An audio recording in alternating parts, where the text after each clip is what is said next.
नमस्कार, मैं हूं सुनील हालाखंडी। वंदे मातरम। और आप देख रहे हैं मेरा न्यूज़ और व्यूज़।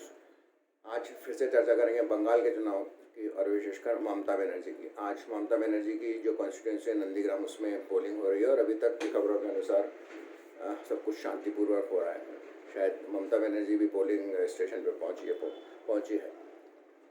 ममता बनर्जी नंदीग्राम में जो आई, इसके बारे में लोगों की दो राय है। जो ममता बनर्जी के समर्थक है वो ये कह रहे हैं कि उन्होंने जो शुभेंदु अधिकारी और बीजेपी ने जो चैलेंज फेंका था कि वो अगर ममता बनर्जी में यदि इतनी हिम्मत है तो वो नंदीग्राम में आके चुनाव लड़के दिखाए। और फिर उन्होंने जब कैंडिडेट डिक्लेयर कर दिया, अपना कैंडिडेट डिक्लेयर कर दिया नंदीग्राम से, तो फिर बीजेपी ने थोड़ी देरी की और वो शायद कुछ हिचकिचाहट थी उनकी शुभेंदु अधिकारी को वहाँ से उतारने के लिए। खैर, अंत में दोनों का बीच में मुकाबला हुआ। अब जो ममता समर्थक कह रहे हैं कि उन्होंने इसको बड़े चैलेंज के रूप में लिया, और जो बीजेपी समर्थक पत्रकार हैं वो कह रहे हैं कि ममता बनर्जी को उन्होंने अपने एक तरह से एक जाल में फंसा लिया ताकि वो नंदीग्राम में शुभेंदु अधिकारी के विरुद्ध चुनाव लड़े और फिर वहाँ से हार जाए, ताकि उनका राजनीतिक भविष्य ही खुद दांव पे लग जाए।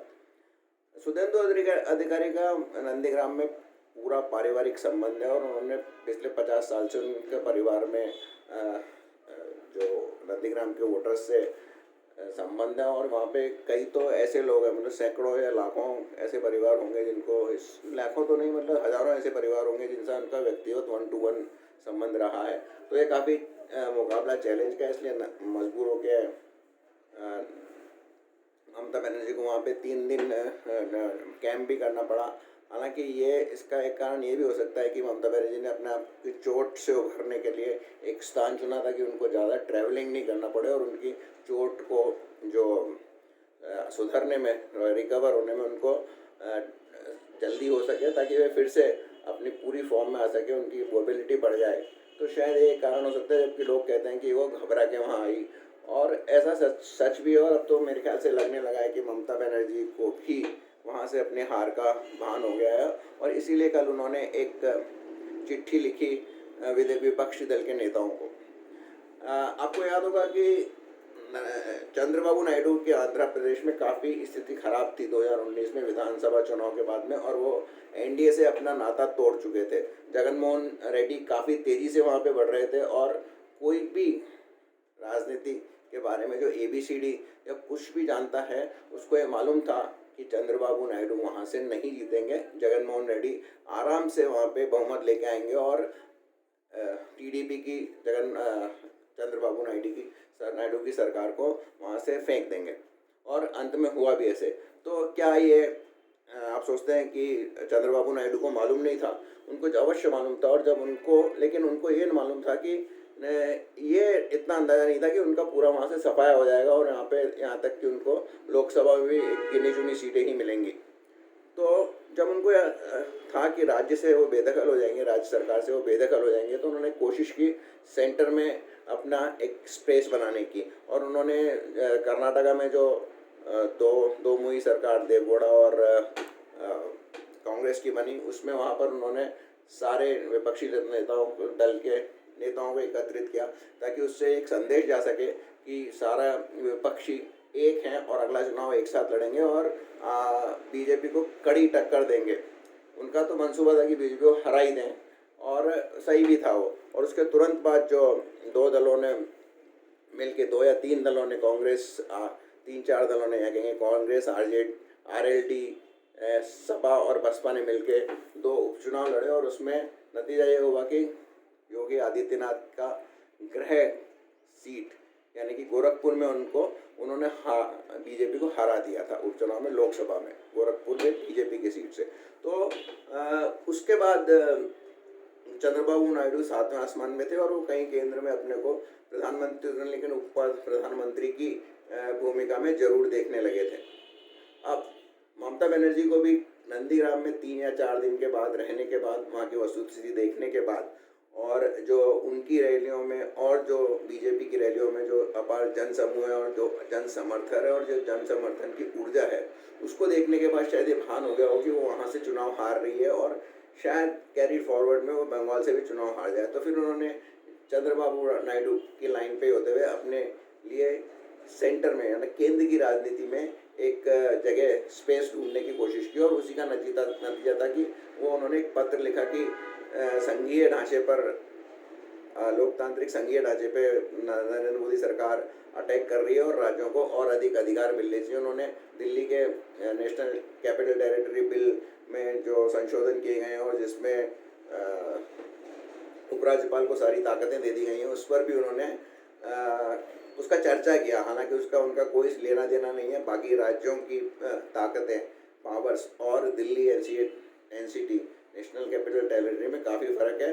और वहाँ पर ये सब जानते हैं कि केजरीवाल जो थे वो केंद्र सरकार की कुछ जो नीतियाँ होती है या कुछ जो एक्शंस थे जो कि राष्ट्रीय सुरक्षा से जुड़े थे, उनमें भी वो बीच में अपना अड़ंगा अड़ा रहे थे। उन्होंने जेएनयू के जो कुछ स्टूडेंट थे, कन्हैया कुमार खा, आदिल रशीद वशीद जो भी थे, उन पे केस करने की अनुमति नहीं दी। और इसी तरह दिल्ली में भी उन्होंने जो दंगे हुए थे उसमें अपराधियों या आरोपियों के अगेंस्ट में यूएपीए लगाने की अनुमति नहीं दी। तो ये सब कारण थे। इन कारणों से मोदी सरकार को मजबूर होकर वो एक बिल में अमेंडमेंट करना पड़ा जिसमें दिल्ली के मुख्यमंत्री के पर कतर दिए गए।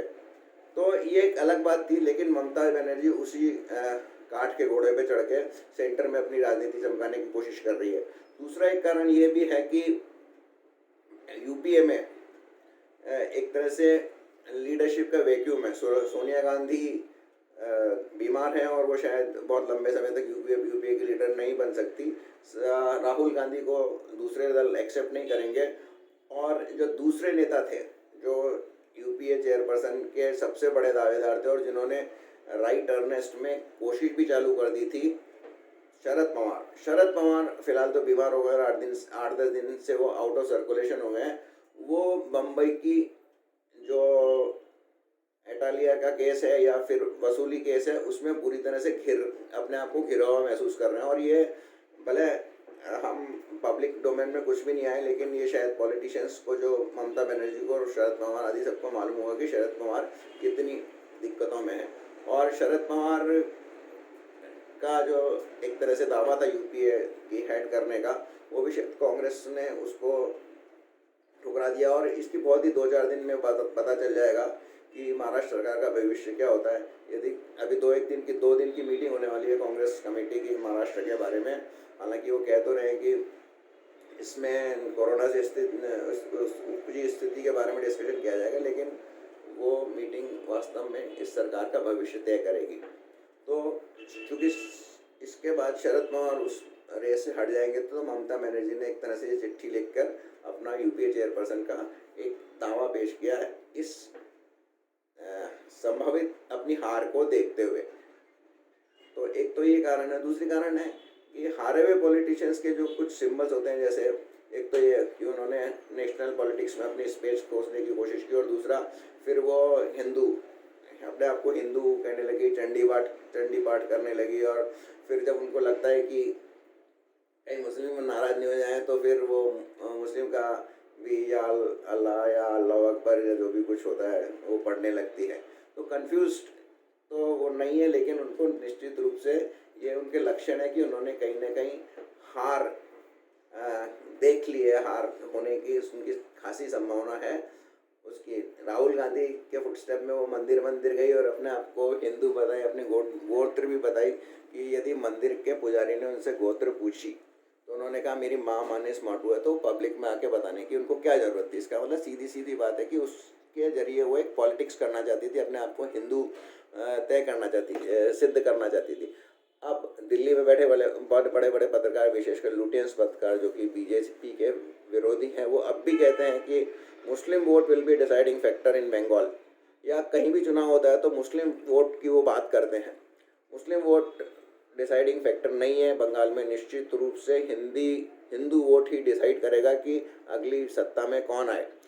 अब आप देखें, मुस्लिम की तरफ से तो एक फुरफरा शरीफ के जो इमाम हैं उन्होंने एक अपनी पार्टी बना ली है।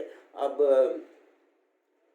ओवैसी भी वहाँ बड़े जोर शोर से आने के बाद बात कर रहे थे कि वो कई सीटों में वहाँ लड़ेंगे। लेकिन अब उन्होंने भी अभी तक अपनी पार्टी के कैंडिडेट डिक्लेयर नहीं किए हैं। उन्होंने ये निश्चित रूप से देखा है कि उनका जो दम था वो केवल मुस्लिम वोटों पे था और कुछ छिटके हुए हिंदू वोटों पर। लेकिन उनको भी ये वहाँ दिखने लगा है कि वहाँ हिंदू वोटों का कंसोलिडेशन हो रहा है, यानी जो हिंदू हैं वो भी एक मुश्त बीजेपी को ही वोट करेंगे। तो उन्होंने जो इस तरह के जो कहते हैं कि फटे में हाथ डालने के से वो अभी तक तो बच रहे हैं, क्योंकि उनसे वो काफ़ी एक्सपोज हो जाएंगे। असउद्दीन ओवैसी केवल एक राज्य के हैं, वो बाकी दूसरे राज्यों में अब से उनकी राजनीति का इतना महत्व केवल इतना ही है जैसा कि मायावती 90 के दशक में क्या करती थी कि वोट काट के डिस्टेबलाइज स्टेट गवर्नमेंट को क्या करती थी। इस तरह आपको बिल्कुल होगा कि 90 से लेके मेरे ख्याल से 2004 तक सॉरी उत्तर प्रदेश में कोई भी सरकार स्थिर नहीं हो सकी। 2000 के बाद या 2005 के बाद जब मायावती को पहली बार बहुमत मिला और उसके बाद मुलायम सिंह यादव को बहुमत मिला और फिर उसके बाद बीजेपी को बहुमत मिला। तो इस तरह से वो एक नया ट्रेंड था, उसमें मायावती या किसी पार्टी का रोल नहीं था। उसमें वोटर्स ने डिसाइड कर लिया था कि हम डिसाइसिवली किसी एक पार्टी के लिए वोट करेंगे और उसी के चलते जो विनिंग उनको सबसे अच्छा लगा उसको उन्होंने एक समय उनको मायावती लगी, उसके बाद मुलायम सिंह लगे और उसके बाद बीजेपी लगी। तो वोटर डिसाइड करता है। पंजाब बंगाल में भी कांग्रेस भी अपने आप को, कांग्रेस का कोई भी प्रवक्ता यदि टीवी पे आता है तो ये कहता है कि हम भी रेस में हैं और आपको एक डिफरेंट टाइप का रिजल्ट मिलेगा, क्योंकि हम विकास की बात कर रहे हैं। विकास पे कोई चुनाव नहीं लड़ा जाता, ये कहने की बातें होती है। चुनाव में मुद्दा केवल एक ही है, ममता को फिर से लाया जाए या ममता को हटाया जाए। तो कांग्रेस वहाँ इतनी जद्दोजहद कर रही है जीवीएम के साथ, वो इसी का है कि कहीं उस स्थिति में कि त्रिशंकु सरकार बने, विधानसभा बने और तृणमूल कांग्रेस को इनके समर्थन की जरूरत पड़े बहुमत के लिए, तो उस स्थिति में एक किंग मेकर का रोल में आ जाएगी। वैसे भी कांग्रेस अब बाकी स्थानों पे किंग मेकर ही है, किंग तो कहीं भी नहीं है एक्सेप्ट मेरे ख्याल से राजस्थान, पंजाब और एक कहीं और कोई राज्य हो सकता है। तो वो किंग मेकर की भूमिका में आना चाहती है। लेकिन बंगाल में या फिर ज़्यादातर राज्यों में अब लोग डिसाइसिव एक ही पार्टी के फेवर में वोट देते हैं।